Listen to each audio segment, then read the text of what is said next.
Hey, salut à tous les gars, c'est Ren, j'espère que vous allez tous très bien, moi ça va nickel. On se retrouve aujourd'hui pour parler d'un film de combat, un film d'arts martiaux que j'ai découvert récemment, qui est sorti l'année dernière et qui s'appelle Hanuman Shadow Master.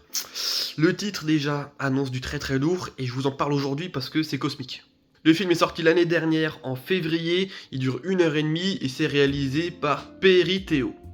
C'est un réalisateur que l'on ne connaît pas, moi je ne connaissais pas, il avait fait a priori, rien que d'après les jaquettes, que des films déjà un petit peu bizarres. Au niveau de ce film, je vais vous citer que le personnage principal, parce qu'on va dire que c'est le seul vraiment important dans l'histoire, les autres sont pas très intéressants. Attention, quand je dis ça, c'est pas pour dire que le personnage principal est intéressant, parce que pour le coup c'est loin d'être le cas.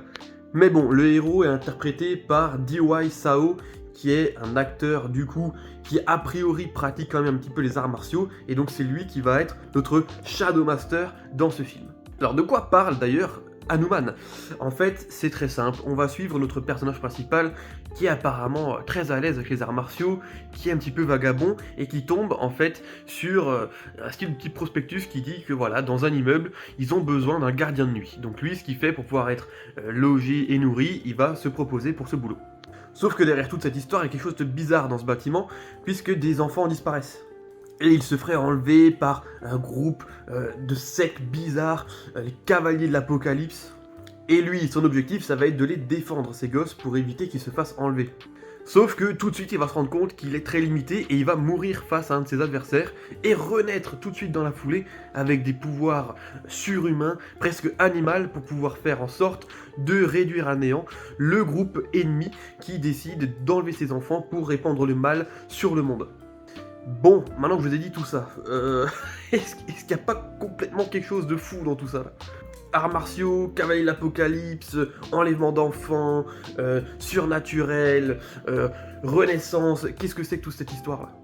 Eh ben, c'est le fameux mélange qu'il y a dans Hanuman Shadow Master, c'est quelque chose de complètement cosmique.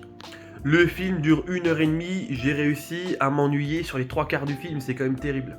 Il y a zéro budget, bon ça je pense que vous vous en doutez, tout se passe dans les mêmes couloirs de cet immeuble, dans la cave, dans des endroits très sombres où il n'y a pas beaucoup de lumière, les effets spéciaux sont pas bons, alors on a aussi d'ailleurs tout ce côté secte, hein, avec des costumes, des make-up, des trucs et tout, n'importe quoi, ça fait cheap à mort, des masques tête de mort, des trucs, des maquillages tribal, bon, c'est un délire.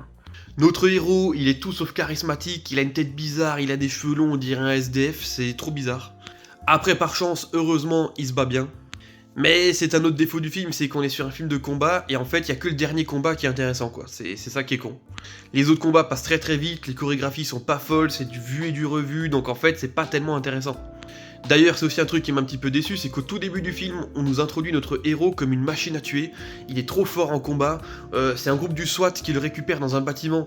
Et il est ensanglanté de partout, il y a des cadavres partout autour de lui. Je me suis dit, ah, ça se trouve, on aura de la violence, quelque chose et tout. Et en fait, non, on n'a plus de violence jusqu'à la fin du film. Je comprends pas.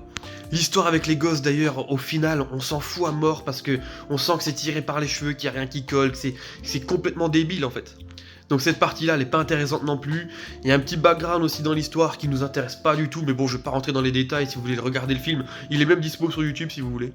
Les ennemis de notre héros sont caricaturaux, un max. Ils sont beaucoup trop méchants, on sait pas pourquoi. Ils froncent tout le temps les sourcils comme ça, on sait pas pourquoi. Ils se prennent pour des mecs invincibles, pareil, on sait pas pourquoi. Et puis ce qui est excellent, c'est les twists finales du film. C'est de la merde, hein, on peut le dire. Mais voilà, si je dois quand même citer un truc sympa dans le film, c'est le dernier combat. Il dure quand même pas loin de 10 minutes, si je me trompe pas loin de 10 minutes. C'est pas trop mal, la chorégraphie est correcte. Ça devient à ce moment-là un petit chouïa plus violent, mais bon, c'est à peine, hein, c'est à peine. Ça s'envoie valser, ça se met des gros kicks sautés, ça se met des gros coups de bourrin, ça se met des prises au sol, voilà, il y a pas mal de petites choses assez variées, bon, que l'on a déjà vu 1000 fois, hein, mais assez variées, qui sont relativement correctes, donc le dernier combat n'est pas trop décevant, mais alors le reste du film est terrible. Après, vous me direz, Reigns, pourquoi tu regardes ce genre de truc? Le film est méconnu. On regarde sur internet, la moyenne est de 1,3 si je me trompe pas sur 5, donc ça vole pas haut, hein, c'est clair. Donc pourquoi tu regardes? Et ben en fait, j'ai regardé, la jaquette m'a un petit peu attiré. Je sais pas pourquoi d'ailleurs, parce qu'elle est pas folle. J'ai vu par les producteurs de Handbak, etc. Donc je me suis dit, ça se trouve, il y a une petite pépite qu'on n'a pas vue. Rien que quelque chose qui pourrait nous divertir un petit peu, des fois c'est pas mal. Mais bon, là, c'est catastrophique.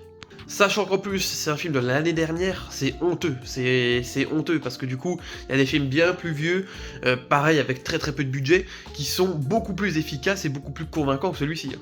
Mais bon voilà, en tout cas, c'est ma petite pensée sur ce film. Je sais pas si vous le connaissiez, ça m'étonnerait. Après, peut-être que certains d'entre vous regardent comme moi des films complètement improbables.